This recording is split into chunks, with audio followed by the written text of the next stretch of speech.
Thank you. Thank you very much. Thank you.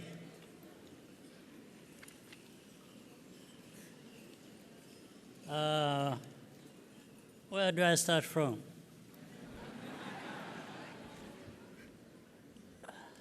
So to our ambassador, with all the kind words and everything, let me say, maybe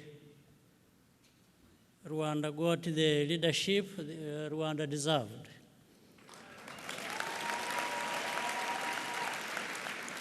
And I'm saying this to remind all of us that nothing works just because of one person or one leader, but things work because of the collective effort. So for Rwanda to deserve, as I said, the leadership they got, it's indeed because Rwanda and Rwandans together have done things that therefore they deserve to be moving in the right direction. So thank you. Now, I'm here, I've been here for the last couple of days for a number of reasons. The first was the invitation I received to come and join and be part of prayer breakfast. And I thank Grace, whom I see here in front of me in this room. So I came. We prayed. We had breakfast. So everything went according to plan. I'm grateful. But coming here for prayer breakfast gave me a number of opportunities. One was to meet many other people here in the United States, public and private people who serve in those capacities. I also met, well, this time I'm meeting Rwandans from across the world, I should say.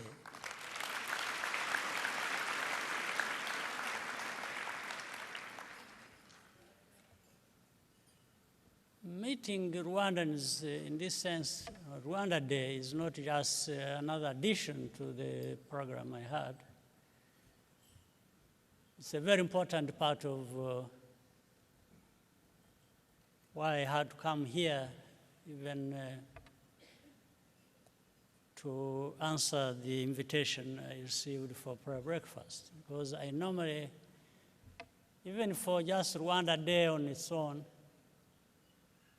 I have traveled places to meet and address a gathering like this. So all those were very important tasks for me to carry out while I was here.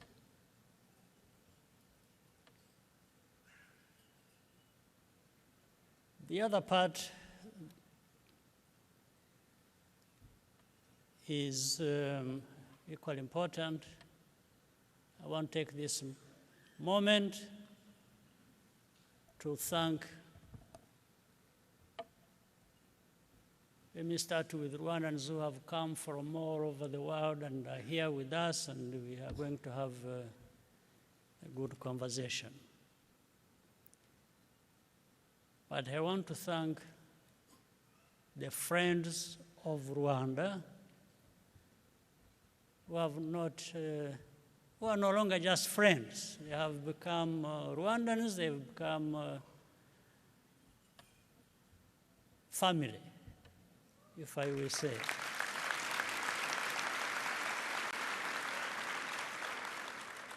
There are those who have just spoken to us. Senator Inhofe, Pastor Rick, and there are many others sitting here in this audience that I have seen and can see now, and others.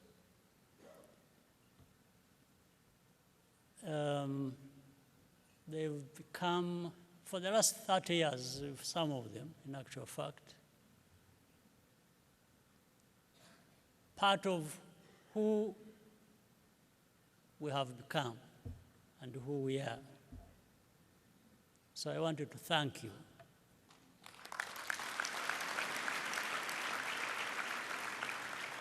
I won't take the risk of naming them.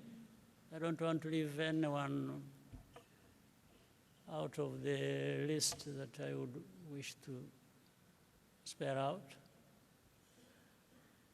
They are here.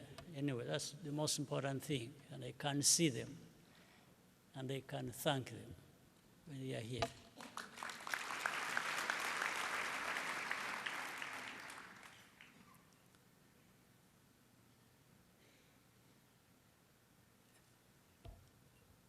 So there are things that happened during this time I've been here. There are things that didn't happen. You know, some people sometimes want to highlight what didn't happen. But I want to highlight what happened. That was very important for me and for Rwanda.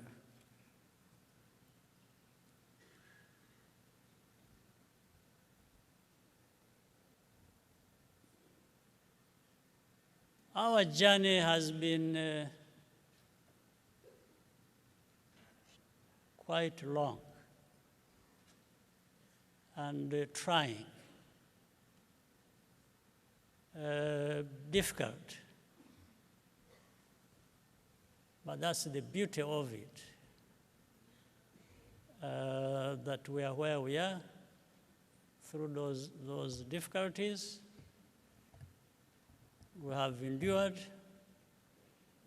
we have survived. We want to do just as much to be better human beings, to be where we want to be. Some people in other parts of the world have taken for granted. We will be there, no matter what.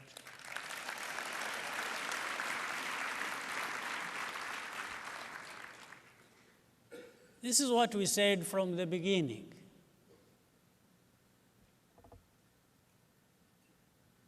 "30 years ago, now we're covering 30 years since the worst tragedy in our country. But we believed.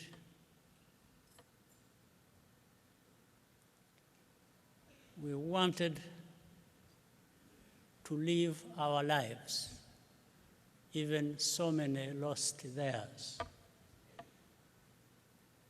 And we promised ourselves. You know, there is a, I think people say that lightning does not strike twice in the same place. doesn't strike same place twice. Maybe. But for me, I want to be on the safe side.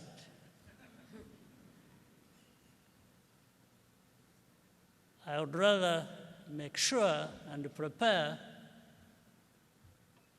for a situation where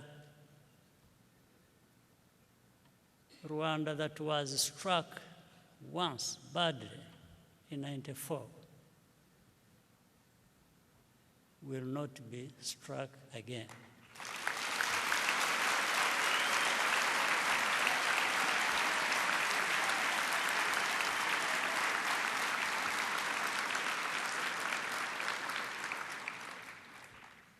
I want us Rwandans not to take chances. We just have to ensure that we are not going to be struck again.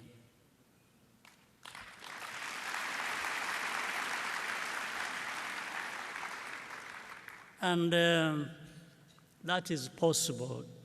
We just have to prepare our defenses, build our capacity. You know, with the lightning, which I was giving the example of, is something, maybe in some languages they call it something else, or even in the same language, English, but I know it as a lightning conductor. You put it on a house, and when the lightning strikes, everything goes down to the earth and leaves the building and the people and things intact in the house, if it was a house. So we have to make sure that we put in place this protective mechanism. And that's going to be by every one of us being prepared and working together to ensure that that does not happen again.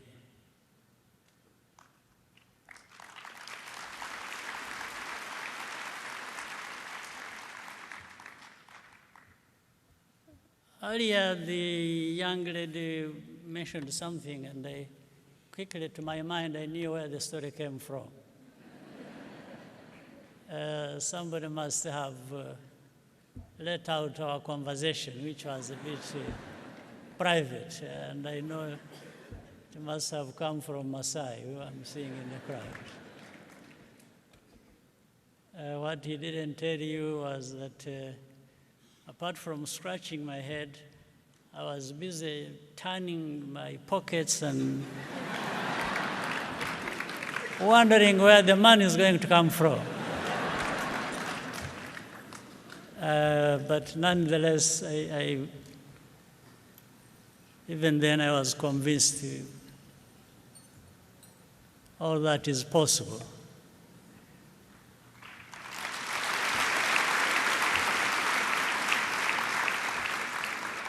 It is possible, it's going to be possible in many other cases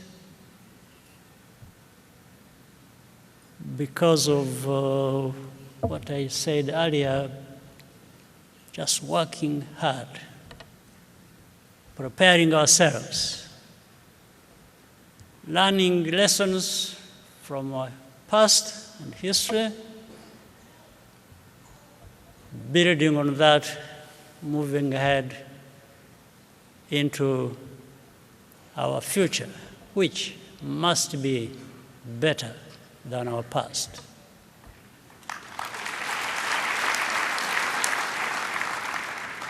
And you know, human beings are capable of many things, some of them as bad as what happened 30 years ago in our country. But human beings also have the capacity to do good things. Like Rwandans have repaired what was destroyed, including our lives, and we are much better now than we were 30 years ago.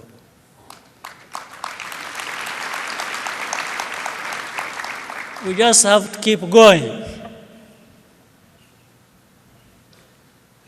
I was going to say don't relax, but I want you to relax. Only that remember that while you relax, you also, parallel to that, you need to be doing the right things, the right way, and the right speed. All right?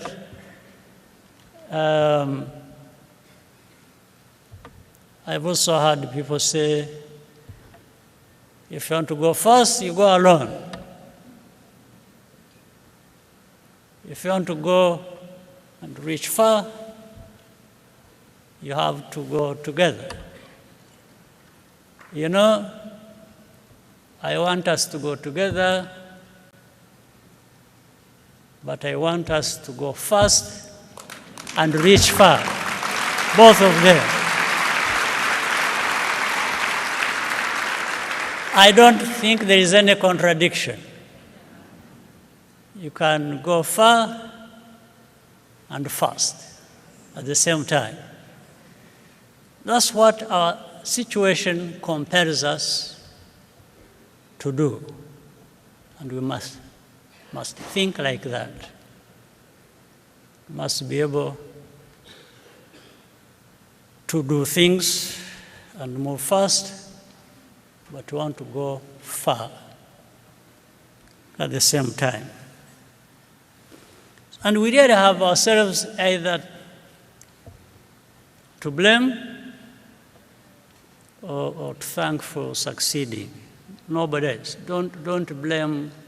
If Rwandans fail, don't start looking for excuses and say, you know, somebody somewhere, and then you start talking about colonial times, you start talking about, no. Those are over, behind us. So don't let's not use an excuse. We must, though of course in our region and we see on our continent, we still have a lot of problems to overcome, but they can be overcome. There's no question about it. And we need to keep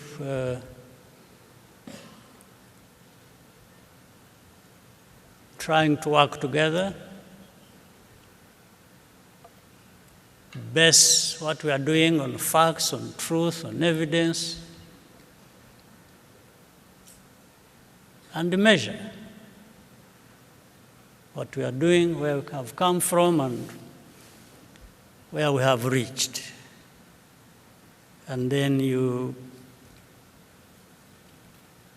try to investigate to find what is it that delayed us, what is it that failed us, and you fix it, and we have to fix that. We are capable, and please, as Rwandans, we can't afford to waste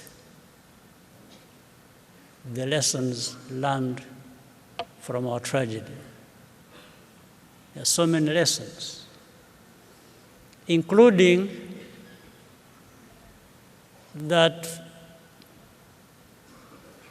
sometimes in time of need, you are on your own. So you prepare for when that time comes.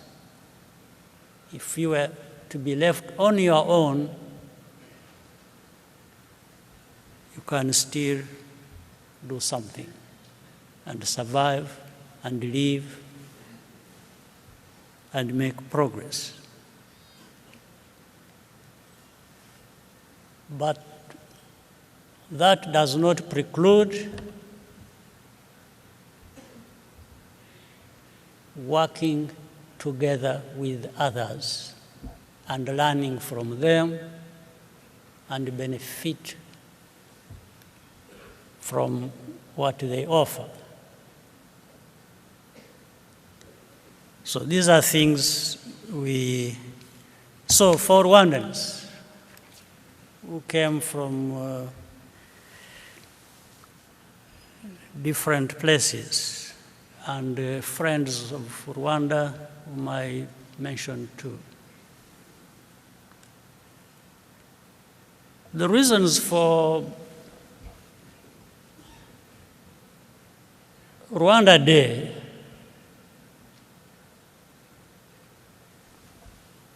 to start with is to make sure that every Rwandan who is outside of Rwanda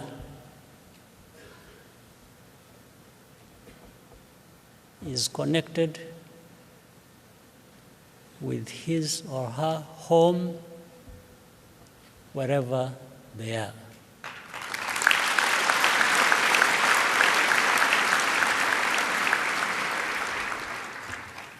You can leave Rwanda and go wherever you want to go, but Rwanda should not leave you.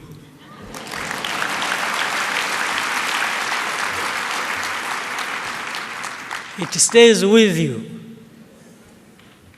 So maybe if you stayed with it in some form, it's good for all of us. It's good for Rwanda, it's good for you. And it is doable. That's why whenever I have an opportunity, we have this Rwanda Day. We have had so many here in the United States. We have had more than a dozen of them. We have had them in Canada, in Europe, in Africa itself, in Asia, but more here in the United States. And we will have more Rwandans.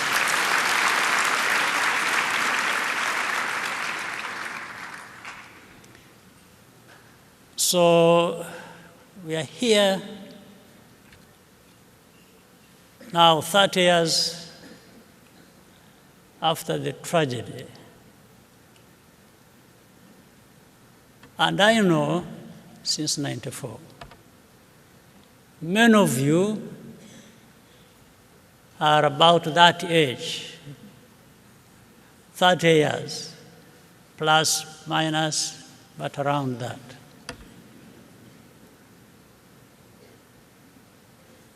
I want to ensure that we understand that our future, your future, is in your hands.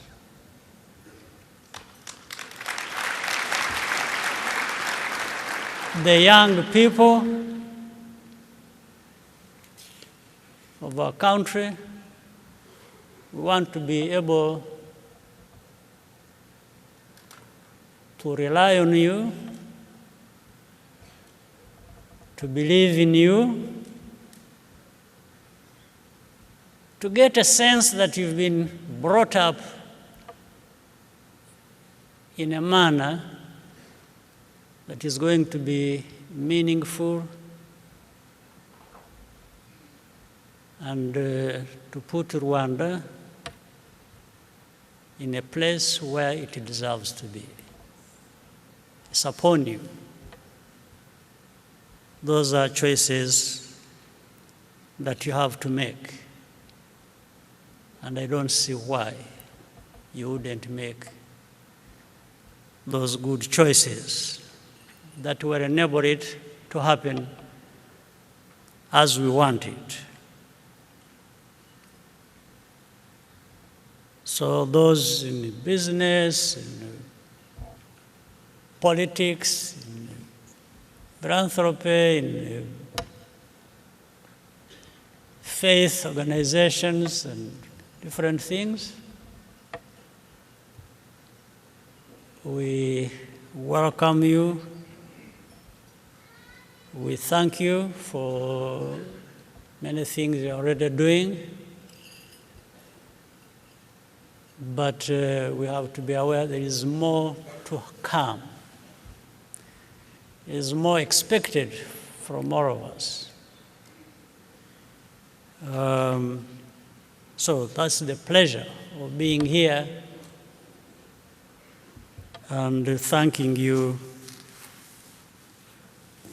for what you're already doing and urging you to do more. Asking you to do more isn't like making you feel that what you're doing is a thankless job, but just the reality of our situation and what is expected of us. So, and I said, where do I start from? I'm now struggling to find a way of ending this one. But I want to once again thank you. I think we have another part where we're going to have a conversation.